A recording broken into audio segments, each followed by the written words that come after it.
What's up, guys? Your boy, 22K13. Gonna give you guys your wrestling news wrap up for July 9, 2015. Update on heat between Big Show and Jim Ross. Big Show recently criticized Jim Ross for holding him down in WWE. The comment was made by Show on Chris Jericho podcast, and Jim Ross has since responded. He denied Show accusation, pointing out that it was he and Gerald Briscoe who made contact with Show and recruited him from WCW. Show's belief is that the WWF head of talent relations used his influence to hold him back, mainly because he wasn't one of Ross guys. The Giant came into WWE with a big fanfare, but was just another guy within a year of signing. The Wrestling Observer newsletter mentioned that the heat between Show and Ross possibly stemmed from the decision to send him to OVW in his early days with the WWF. Ross and others believe that Showway had got out of control and he fundamentally wasn't a good wrestler. However, in the past, it had also been noted that Vince McMahon encouraged Big Show to put weight on. The WWE chairman wanted him to be the new Andre the Giant. Nevertheless, the observer pointed out that McMahon would have been the one who had the final decision to send Show to OVW. With the big man on $1 million a year, that decision to put him off of TV would have been down to the boss, not the head of talent relations. Big Show spent a lot of time in OVW, aiming to get down to 400 pounds, but after a while he was just brought back anyway, still well overweight. Backstage news on WWE Beast in the East special. WWE have deemed the July 4th Beat in the East special, their first ever live event to be televised on the WWE Network, to be a major success, according to Dave Meltzer at the Wrestling Observer. John Laurinaitis was the producer and head agent for the tour that included a show in Singapore and the two events from Tokyo. He is the one that came up with the idea of streamers for the NXT title match where Finn Balor beat Kevin Owens. The feeling was that it would give the show a unique flavor because it's a tradition from Japan, which is still done in Ring of Honor. Laurinaitis also booked the pre-match ceremony where women in kimono presented Balor and Owens with flowers. Owens is such a great heel that he slammed the flowers down because he wanted to get the match started. WWE sent a regular production crew to Japan to shoot the event, but they were able to save costs by not doing the normal setup for shows. The interest was not as elaborate as what they are at pay-per-view event, but it still looked good. They also saved money by having Michael Cole and Brian Thatcher call the actors from WWE Studios in Stamford, Connecticut, instead of flying them out to the show. Since the event did very well in terms of reaction from the fans, WWE is already planning on doing another network exclusive special that would essentially be house shows that are filmed. It was noted last week that there are considerations for events to be broadcast from England and Australia later this year as well. Veteran WWE writer now working for The Rock. Brian Gewirtz, a long-time WWE writer that worked there for about 15 years, had quit to take a job working for The Rock, Seven Bucks Entertainment production company. According to the Wrestling Observer, Gewirtz gave notice week ago and was at Raw in Washington on June 29th to say goodbye to his friends and the company. Gewirtz worked closely with The Rock as the writer that handled most of his promos during the prime year of the Attitude Era. Even when The Rock returned to the company from 2011 to 2013, it was Gewirtz who oftentimes was helping him out with promos. Apparently, The Rock was impressed with him enough that he brought him into Seven Bucks, with The Rock co-owned with his ex-wife, Dany Garcia. Gewirtz was the head writer on Raw for many years in the 2000s and remained on the creative team until late 2012 when Eric Pankowski, the head writer at the time, sent him home. Since then, Gee worked from home as a call assistant that would occasionally go into the office. He also spent some time doing work for the WWE Network since he had spent so much time with the company. Former WWE announcer Kevin Kelly wrote in 2012 that Gewirtz would help out Rock with his promo while he was doing them. And I quote, "The little told writer Brian Gewirtz would sometimes hold up a piece of paper just off camera that Rock would glance at during his promos. Not all the time, only when he needed it. Some promos were easy, others were more complicated. When he had sunglasses on, he could read the whole thing if he wanted to, and no one could tell." Working for WWE as long as he did probably led to Gewirtz wanting a fresh start. So it's no surprise that he is now working for the Rock Company since they obviously have had a lot of success working together in the past. Tyson Kidd injury update. More details regarding Kidd's near-fatal injury, how serious it really was, and why he survived. WWE superstar Tyson Kidd recently posted a scary statistic about his near-fatal neck injury on Twitter this week, claiming only 5% of people survive the same injury. The Wrestling Observer newsletter added to Kidd's claim, noting Kidd's claim was correct, and that doctor told him in the hospital that he was lucky to be alive. Following surgery, the doctor told Kidd his injury was so high in his neck that most people would have died, leading to the 5% survival rate stat. They said Kidd survived basically because he was an athlete with such a strong and muscular neck that it saved him. Kidd was reported to be out of action for at least a year, with no timetable for a return. New details on why TNA and Global Force Wrestling are working together. Feelings on how it will work out. It has been widely speculated as what exactly the nature of the TNA and Global Force Wrestling relationship is going to be moving forward.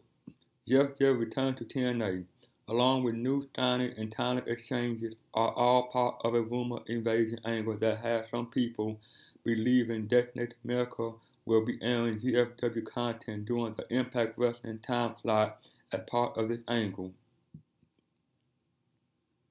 The move is being looked at as an all-in type of move, but some think it's still a negative move even though TNA needs to keep their TV deal. It said Jarrett had to do whatever he can for exposure, but TNA isn't getting much credit or hope.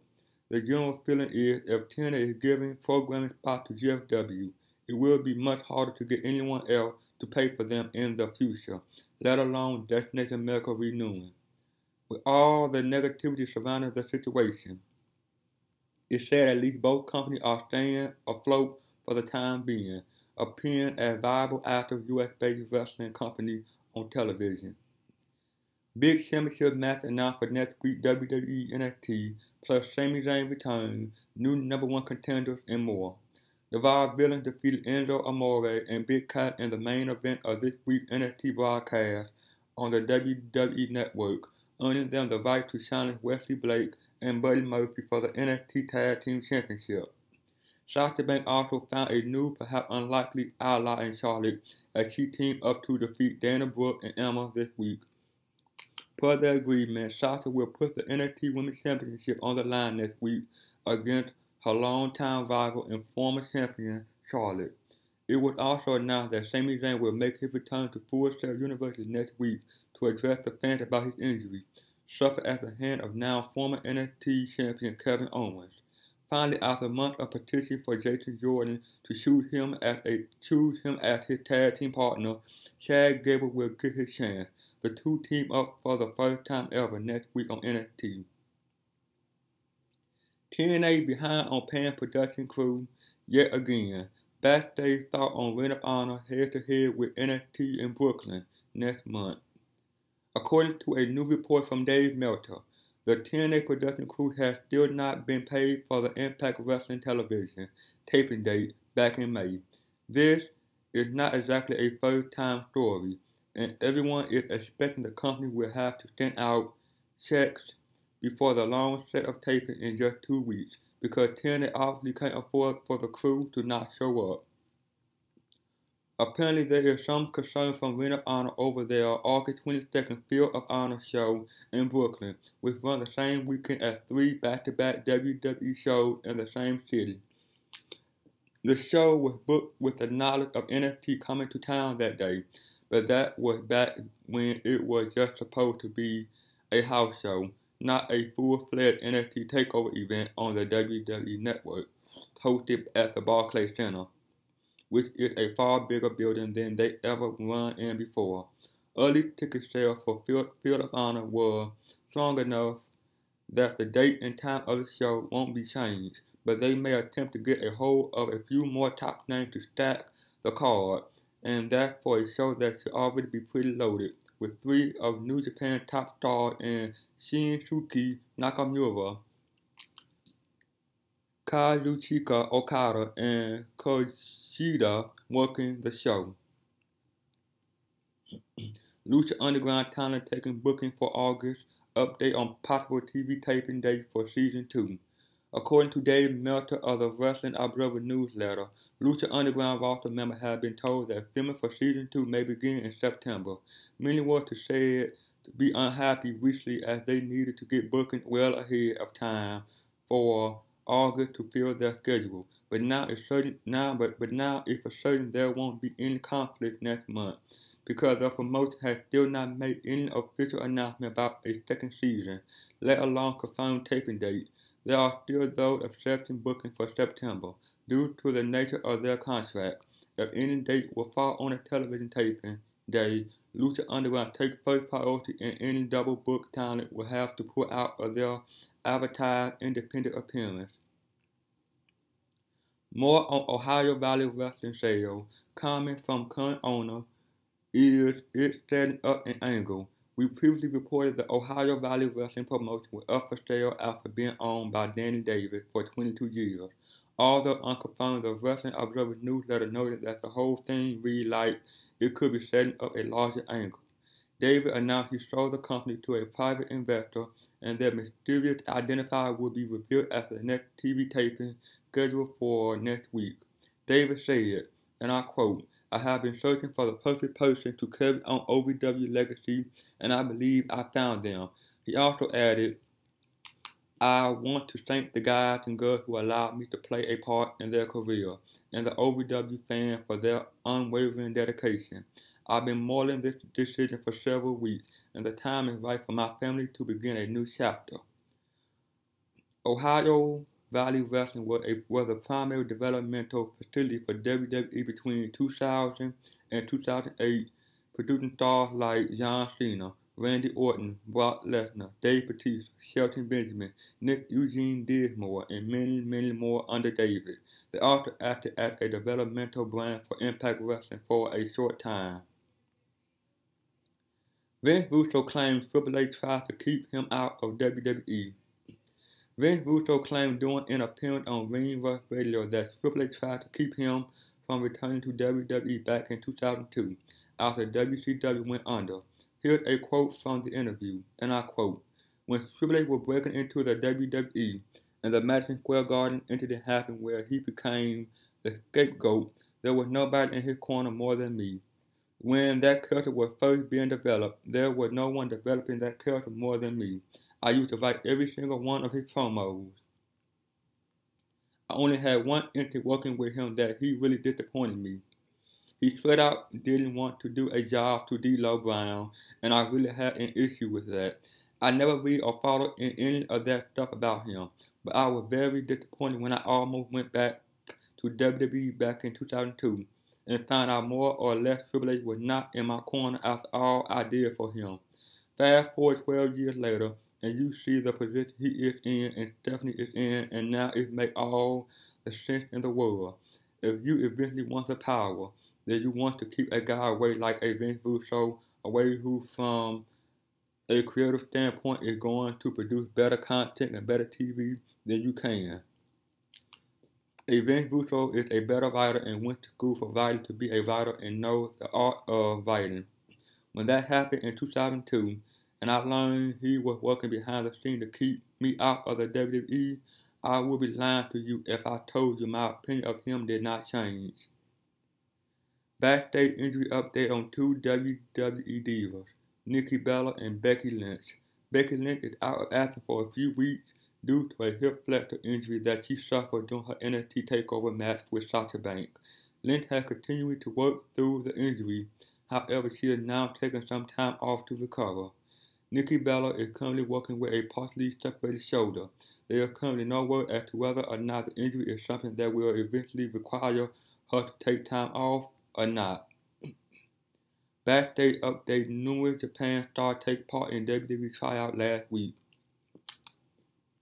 William Regal was in Japan last week, and over the weekend, due to the WWE tryout session that took place, WWE had 6 men and 2 women at the tryout session, including Leona Fujinami, son of WWE Hall of Famer Tatsumi Fujinami. Former TNA X Division champion Seiya Sanada was also at the tryout. Sanada still lives in the United States, but flew to Japan to take part in the tryout. Others who took part in the tryout include Japanese talent Yoshi, an independent wrestler from Asa Hikaru Shida, a popular women wrestler, and the other names were people not as well known.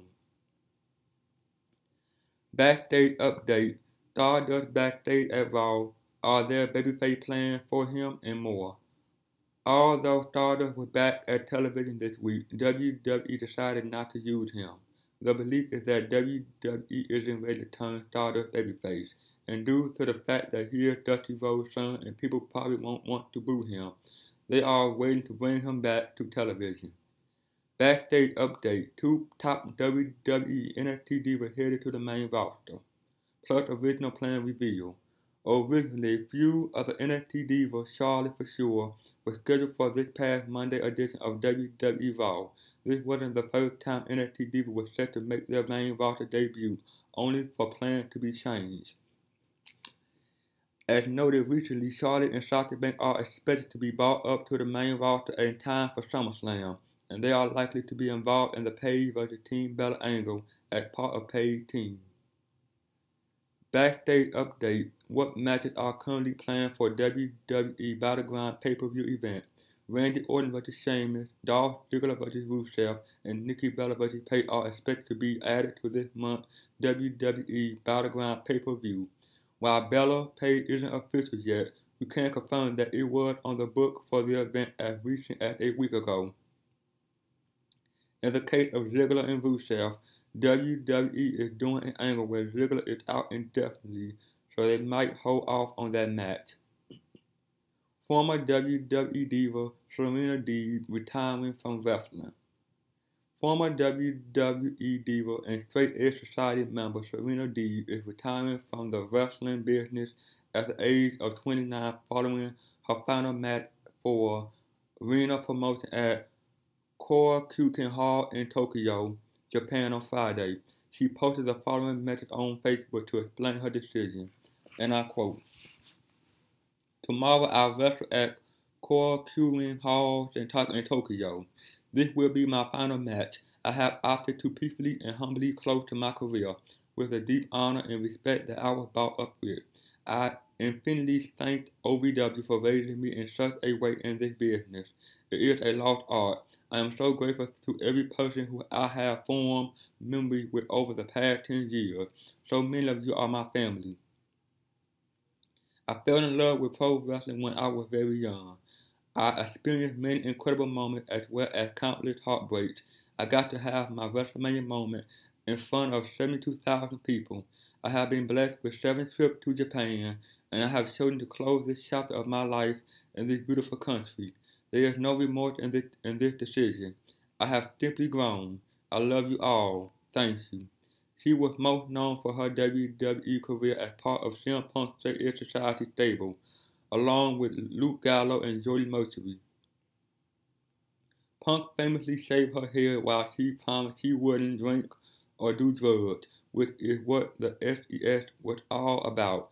It was a very memorable moment on SmackDown seeing a woman willingly having her hair shaved like that, but also showed how she really wanted to make it in the wrestling business. USA Network think WWE Tough Enough sucked as well. The television ratings for WWE Tough Enough are down this season from where they were at in 2011. And according to the Wrestling Observer, the belief from people at USA Network is that wrestling popularity is cycling downward. Considering that the ratings for Monday Night Raw are down this year as well, that seems to be a fair assessment by the network that airs Raw, Tough Enough, and will also air SmackDown in January 2016. This Tuesday edition of Tough Enough was at 1.22 million viewers, which is up 17% from the previous week. Those numbers pale in comparison to the 2011 season average of 2.4 million viewers when Steve Austin was the host and the format of the show was different. It was noted by Dave Meltzer that USA Network officials feel that the format of the show is a problem because it's a combination of tape portions for a week and then live aspect in the last 15 minutes of the broadcast. It really isn't working because the judges Hulk Hogan, Paige, and Daniel Bryan have such a brief amount of time to make decisions while fans only get a few minutes to vote. Another big reason that USA isn't happy is that Steve Austin was such an important part of the show last season, when he would get in the face of the final three contestants and scare them while trying to motivate them. It was compelling television. Chris Jericho is in a role where he isn't allowed to offer his opinion or do much other than making sure the show is running, which is less interesting for the viewers. The final point mentioned by Meltzer is that previous winner of Tough Enough really didn't amount to much except John Morrison, which was over a decade ago. Fans remember that the last winner, Andy Levine, didn't amount to much at all, so why should they tune in to see who wins? If winning the competition so often means nothing in the end, then the viewers have little reason to tune in. WWE NXT special only expected to fill half of Barclays Center. WWE are only selling of the 13,500 capacity Barclays Center to accommodate around 7,000 fans at NXT TakeOver Brooklyn show on August 22nd. The Wrestling Observer newsletter reports that the company will be setting up for half the number of people who are due to attend SummerSlam in the same building the next night. This is a really big test of NXT as a commercially popular brand. Having a bit of cool buzz on the internet is great, but NXT doesn't make money and usually only plays to a crowd of 500 to 1,000 people. It achieved a crowd of 4,700 over WrestleMania weekend, but that was off the back of the Wrestling World conversion for Mania. Raw and SummerSlam sold out instantly when announced for the Barclays Center. Although the NXT show will be set up for half of the capacity, WWE could always release more tickets if sales go well. It is really an experiment to see how well NXT can do when supported by Bill on television and taking place in a hot New York market. The fact that people are already in town for SummerSlam gives the show every chance of succeeding. The worst case scenario would be it doesn't even sell 5,000 tickets. Anything that low would be a real black mark against the perception of the brand. It will be a network special as well, with the build-up expected to be a huge part of NXT television this next month. Report: Backstage news on Toby Keith's possibly funding Global Force Wrestling. As seen on Impact Wrestling a couple weeks ago, Jeff Jarrett cut an in-ring promo and during the promo quoted Toby Keith, which is something that prompted speculated Keith might be funding Global Force Wrestling. Toby Keith had expressed interest in helping Jarrett with GFW financially, but only if Jarrett can accomplish a certain task. While that task hadn't been revealed, it's very likely Jarrett being able to secure a TV deal. Gail Kim responded to Vince McMahon, telling John Ross he was hesitant to hire her because of her race. On the latest edition of Ross Report, hosted by John Ross revealed when he worked for WWE, he was very interested in signing Gail Kim to a contract, but Vince McMahon was wary on signing her because she is Asian. When asked about signing Kim, Vince responded by saying, I don't know. I don't know. Ross went on to explain to Vince that a lot of men are interested in Asian women and even told Vince there are adult internet sites dedicated to Asian women, which is something that apparently shocked Vince. In response to this story, Gail Kim tweeted the following, and I quote, Nothing I am really surprised at concerning Vince McMahon. Yes, it's in poor taste, but it's his character. Austin Aries always update. While Austin Aries is scheduled for the July 17th Ring of Honor live event in Las Vegas, the Wrestling Observer newsletter reports that there are, at this time, no plans to feature him on television or a major event going forward. This may change, but most of the major angles and spots have already been filled and plotted out from now until the company's big final battle pay-per-view in December.